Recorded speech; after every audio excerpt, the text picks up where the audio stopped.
I'm Troy Kirby with My Edmonds News, with a quick look at the 2021 Washington State Legislative Session. Senate lawmakers discussed Engrossed Substitute House Bill 1336, which would create and expand unrestricted authority for public entities to provide telecom services to end users.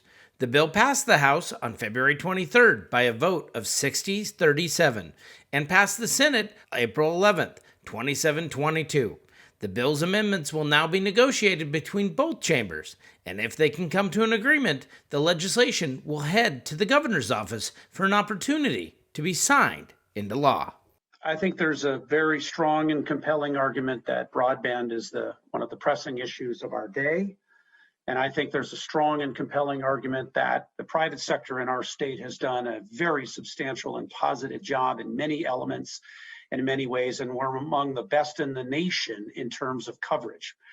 I think in all candor, there's also an argument that some of the gaps and some of the missing links and some of the underserved and unserved areas are truly unacceptable, and that we're better as a state than to allow that to occur. This body passed a very good broadband bill, Senator Wellman's bill, off this floor with 43 yes votes.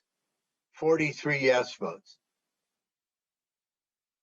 That's the bill that we need to have before us, not this bill. This bill is not going to get 43 votes, Mr. President. We need to run with Senator Wellman's bill. We need to tell the House, this is the bill.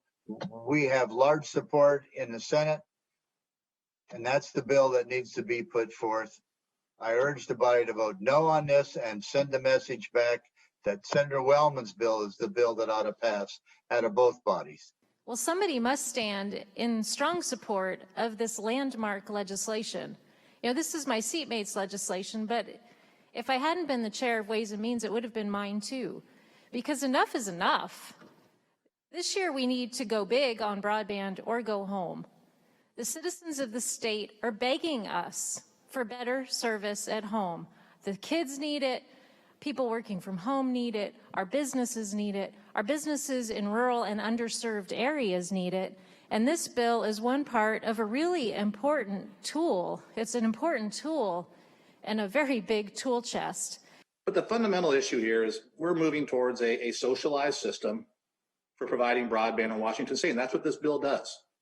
And you are going to have publicly funded competition with privately funded companies.